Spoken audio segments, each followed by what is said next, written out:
வணக்கம் நண்பா. DSLR camera இல்லாதவங்களுக்கு டிஎஸ்எல்ஆர் கேமரால போட்டோ பிடிக்கணும் அப்படின்னு சொல்ற ஆசை எல்லாருக்குமே தான் இருக்கும். மொபைல் ஸ்மார்ட் போனை யூஸ் பண்ணி பிடிச்ச கேமரா போட்டோஸ் இருக்கு இல்லையா, அந்த போட்டோஸை டிஎஸ்எல்ஆர் எஃபெக்ட் மாதிரி மாத்தினால் சூப்பர் இல்லையா? அந்த மாதிரி எப்படி மாத்துறது? ஒரே ஒரு அப்ளிகேஷன் தான் லைட்ரூம் இருக்கு இல்லையா, அந்த அப்ளிகேஷன் மூலியமா டிஎஸ்எல்ஆர் கேமரா பிடிச்சா ஒரு மொபைல்ல எப்படிலாம் போட்டோவை பிடிக்கலாமோ, ஒரு கேமரால எப்படிலாம் போட்டோவை பிடிக்கலாமோ அந்த மாதிரி நீங்க மொபைல்ல பிடிச்ச கேமரா போட்டோஸை வச்சுக்கிட்டு நீங்க ஈஸியா எடிட் பண்ணலாம். அது எப்படின்னு லைவாக பண்ணி காமிக்க போறேன் உங்களுக்காண்டி. ஃபர்ஸ்ட் ஸ்மார்ட் போனை எடுத்துக்கோங்க. இப்போ நான் சொல்லக்கூடிய ஸ்டெப்ஸை ஃபாலோ பண்ணிட்டே வாங்க. இப்போ முதல் ஸ்டெப்பாக கூகுள் பிளே ஸ்டோர் இருக்கு இல்லையா, அதில் போயிட்டு Adobe Lightroom அப்படின்னு போட்டிங்கன்னா ஒரு 85 MBக்குள்ள ஒரு அப்ளிகேஷன் நிற்கும். அதை டவுன்லோட் பண்ணி இன்ஸ்டால் பண்ணி முடிஞ்சதுக்கப்புறமா Lightroom உங்கள் மொபைல்லேயே நான் காட்டுற மாதிரி ஒரு அப்ளிகேஷனாக நின்றுவிடும். லைட்ரூமை ஃபர்ஸ்ட் ஓப்பன் பண்ணும்போது சைன்இன் பண்ண சொல்லி கேட்கும். கண்டிப்பான முறையில் சைன்இன் பண்ணால் மட்டும்தான் யூஸ் பண்ண முடியும். அதனால உங்கள் மெயில் அட்ரஸ் இருக்கு இல்லையா, உங்கள் மெயில் அட்ரஸ் ப்ளஸ் பாஸ்வேர்டு, உங்கள் யூசர் நேம் ஏதாவது ஒரு போட்டு கிரியேட் பண்ணி வச்சுக்கோங்க. பாஸ்வேர்டு அவங்க கேட்குற மாதிரி எல்லா கேரக்டரிஸ்டிக்ஸுமே ஒத்து போகிற மாதிரி கொடுத்தா மட்டும்தான் ஆகும். ஸோ நான் அதுக்கேற்ற மாதிரியான பாஸ்வேர்டை கொடுத்து ஓப்பன் பண்ணிக்கிறேன். ஸோ கீழே கொடுத்துருக்காங்க இல்லையா விதிமுறைகள், அந்த விதிமுறையை கண்டிப்பான முறையில் பின்பற்றுங்க. அதுக்கப்புறமா கீழே டேட் ஆஃப் பர்த் ஃபுல்லாக இருக்கும். ஸோ அந்த டேட் ஆஃப் பர்த்தையுமே ஃபில் பண்ணால் மட்டும்தான் உங்களால் சைன்இன் பண்ண முடியும். நான் இப்போ பாஸ்வேர்ட் இருக்கு இல்லையா, கீழே எல்லாமே க்ரீன் கலரில் வந்தால் மட்டும்தான் பாஸ்வேர்ட் கரெக்டுன்னு அர்த்தம்.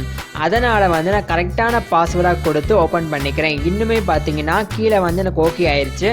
இப்போ நான் கீழே போகும்போது என்னோட டேட் ஆஃப் பர்த் இருக்கு இல்லையா, அது கேட்கும் கண்டிப்பான முறையில். அதை கரெக்டாக பார்த்து கொடுங்க. டேட் ஆஃப் பர்த் என்ன மாதம், என்ன தேதி, என்ன வருஷம் அப்படி கொடுத்து முடிச்சதுக்கப்புறமா கண்ட்ரி கேட்கும். கண்ட்ரியை செலக்ட் பண்ணிக்கிட்டு கிரியேட் அக்கௌண்ட் இருக்கா, அதை கிளிக் பண்ணிவிட்டு அக்கௌண்ட்டை க்ரியேட் பண்ணி வச்சுக்கோங்க. அப்படி வச்ச பிறகு பார்த்தீங்கன்னா உங்களுக்கு வரக்கூடிய ஒரு பேஜ் தான் லைட்ரூம்குள்ளே போக ஆரம்பிச்சிடும். அந்த லைட்ரூம் அப்ளிகேஷனில் ஃபஸ்ட்டு லோட் ஆகிட்டு உள்ளே போகும்போது பார்த்தீங்கன்னா உங்களோட ஃபோட்டோ கேலரி இருக்கு இல்லையா, அதை சூஸ் பண்ணி கேட்கும். நான் உங்களுக்காண்டி லைவாகவே பண்ணி காமிக்கிறேன். இந்த அப்ளிகேஷன் மூலியமா டிஎஸ்எல்ஆர் கேமரா மாதிரியே நீங்கள் ஃபோட்டோவை எடிட் பண்ணலாம். ஸோ இப்போ எனக்கு ஓப்பன் ஆயிடுச்சு. கீழே ஆட் யுவர் ஃபோட்டோஸ்னு இருக்கா, அதை கிளிக் பண்ணிங்கன்னா நியூ ஐட்டம்ங்கிறத கிளிக் பண்ணிங்கன்னா உங்கள் கேலரிக்கே கொண்டு போயிடும் ஆட்டோமேட்டிக்காக. அதை கிளிக் பண்ணும்போது ஃபஸ்ட்டு அலோவ் பண்ண கேட்கும். எல்லாமே அலோவ்னு கொடுத்துருங்க. அதுக்கப்புறமா பார்த்தீங்கன்னா டைம் பேசிஸில் நீங்கள் பிடிச்ச ஃபோட்டோஸை மொபைலில் டைம் பேசிஸில் எடுத்துக்காட்டும். ஸோ என்ன டேட் அப்படின்னு கிளிக் பண்ணாலே அந்த ஃபோட்டோஸ் வர ஆரம்பிச்சிடும். ஜஸ்ட் கோ த்ரூ பண்ணி பாருங்கள், எல்லா ஃபோட்டோஸுமே வருதான்னு சொல்லிட்டு. ஜேபிஜே, பிஎன்ஜி எல்லா ஃபோட்டோவுமே உள்ளே வரும். அதை கரெக்டாக பார்த்துட்டு சூஸ் பண்ணிக்கோங்க. இப்போ அந்த மாதிரி உங்களுக்கு பிடிச்ச ஃபோட்டோஸை நான் கிளிக் பண்ணிட்டு சூஸ் பண்ணுற மாதிரியே நீங்களும் சூஸ் பண்ணிட்டீங்கன்னா அது உள்ளே இம்போர்ட் ஆயிரும் லைட்ரூமுக்குள்ளே. அதுக்கப்புறமா பார்த்தீங்கன்னா அந்த ஃபோட்டோ ஆல் ஃபோட்டோஸ்னு இருக்கா, அதுக்குள்ளே நின்றும். நீங்கள் அதை கிளிக் பண்ணிட்டீங்கன்னா ஆட்டோமேட்டிக்காக அந்த ஃபோட்டோ லைட்ரூம்குள்ளே போக ஆரம்பிச்சிடும். இதை கிளிக் பண்ணி முடிச்சதுக்கப்புறமா நீங்கள் எடிட் பண்ணணுன்னாலுமே பண்ணிக்கலாம். நான் ஃபஸ்ட்டு க்ராப் பண்ண ஆசைப்பட்றேன், அதனால கீழே க்ராப் டூல் அப்படின்னு இருக்கா, அதை க்ராப் பண்ணிக்கோங்க. இது மேலே பார்த்தீங்கன்னா கைட்னஸ் வருது, இப்போதைக்கு நமக்கு வேணாம். ஸோ கீழே க்ராப்னு இருக்கா, ஃபஸ்ட்டு ஸ்டெப் நீங்கள் ஃபோட்டோ எடுக்கிறத க்ராப் எந்த அளவுக்கு பண்ணணுமோ அந்த அளவுக்கு க்ராப் பண்ணி வச்சுக்கோங்க. அதுக்கு அடுத்து நீங்கள் எஃபெக்ட் எல்லாமே மாற்றிக்கலாம். ஸோ நானுமே பார்த்தீங்கன்னா எனக்கு ரெக்டாங்குலர் ஃபோட்டோஸ் இருக்கு இல்லையா, அது மட்டுமே போதுமானது. கீழே இருக்க ஃபோட்டோஸ்லாம் ஸ்க்ரீன்ஷாட் எடுத்த ஃபோட்டோஸ் தான், அதனால் எனக்கு தேவையில்லை. அதை நான் கரெக்டாக க்ராப் பண்ணி வச்சுக்கிறேன். ஸோ க்ராப் பண்ணி முடிஞ்சதுக்கு அப்புறமா ஓகேன்னு கொடுத்தாலே அந்த க்ராப் ஆனது செலக்ட் ஆகிட்டு உங்களுக்கு ஓகே ஆயிரும். மேலே டிக் பட்டன் இருக்கு இல்லையா, அதை கொடுத்துருங்க.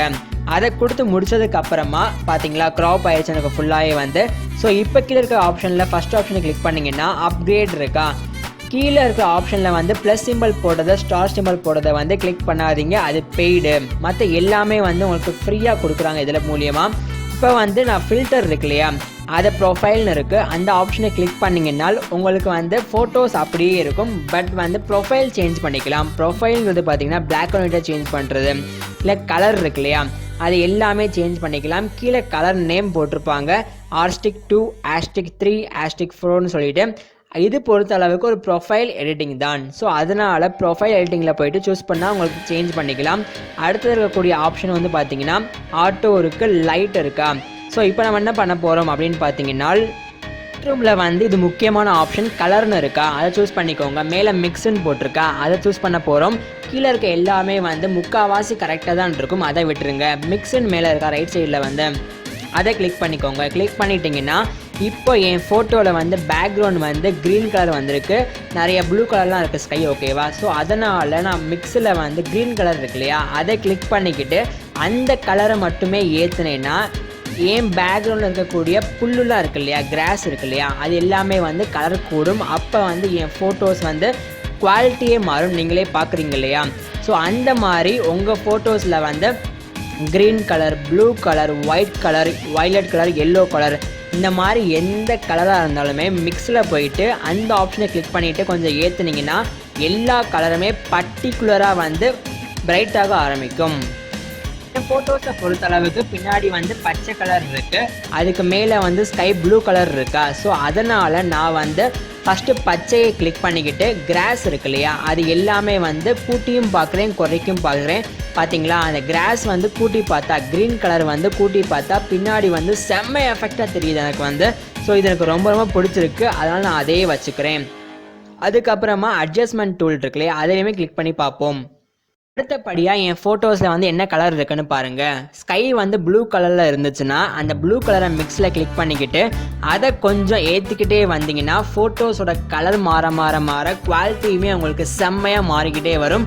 நீங்களே நான் பண்ணக்கூடிய ஃபோட்டோஸில் வந்து டேரெக்டாகவே பாருங்களேன், முன்னாடி இருந்த ஃபோட்டோ வந்து எப்படி இருந்துச்சு நான் கொண்டு வரும்போது இப்போது அந்த ஃபோட்டோ எப்படி இருக்குன்னு பாருங்கள். பின்னாடி இருக்கிற பச்சை கலர் எல்லாமே பார்த்தீங்கன்னா ஃபுல்லாகவே மாறிடுச்சு. கலர் மிக்ஸ்ன்னு இருக்கா, அங்கே ஏரோ மார்க் மாதிரி இருக்கா, அந்த ஏரோ மார்க்கை கிளிக் பண்ணிங்கனாலே நீங்கள் ஃபோட்டோஸில் வந்து எங்கே கிளிக் பண்ணுறீங்களோ அந்த இடம் மட்டுமே பிரைட் கூடும் குறையும். இந்த மாதிரி எஃபெக்ட் தான் இந்த லைட் ரூமை பொறுத்தளவுக்கு ரொம்ப ரொம்ப முக்கியமான விஷயம். அதாவது லைட் ரூமில் 5வது இருக்கக்கூடிய கலருங்கிற ஆப்ஷன் இருக்கு இல்லையா, அதில் போயிட்டு மிக்ஸ் அப்படின்னு கிளிக் பண்ணிங்கன்னா இந்த மாதிரி ஆப்ஷன் எல்லாமே உங்களுக்கு வர ஆரம்பிச்சிடும்.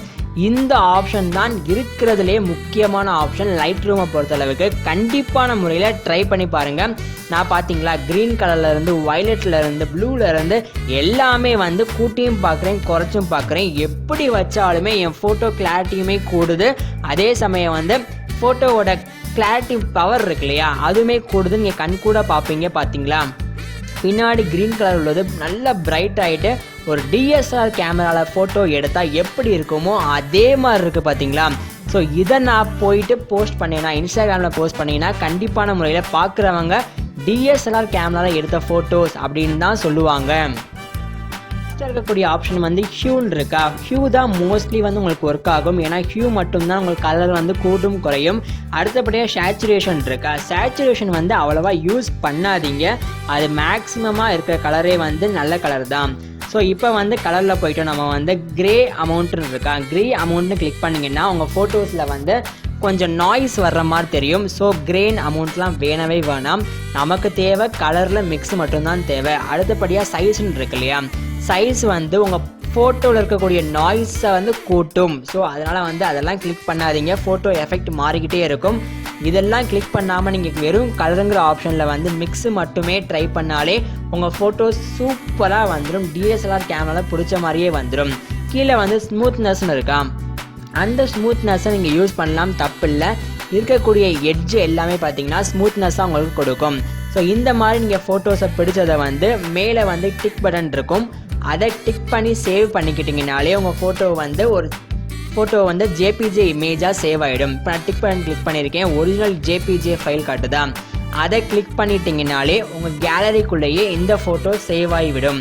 ஸோ இதுக்கப்புறமா சேவ் ஆனதுக்கப்புறமா இந்த ஃபோட்டோஸ் வந்து நீங்கள் எங்கே ஷேர் பண்ணணும்னு நினைக்கிறீங்களோ அங்கே கண்டிப்பான முறையில் ஷேர் பண்ணிக்கலாம். ஸோ இதில் வந்து பார்த்தீங்கன்னா ஆட் டூன்னு இருக்கு, ஆட் டூவில் போய்ட்டு கேலரியில் சேவ் பண்ணிட்டீங்கனாலே உங்கள் ஃபோட்டோ சேவ் ஆகிடும். சேவ் ஆகும்போது நேம் கேட்கும், எப்படி சேவ் பண்ணணும்னு சொல்லிட்டு.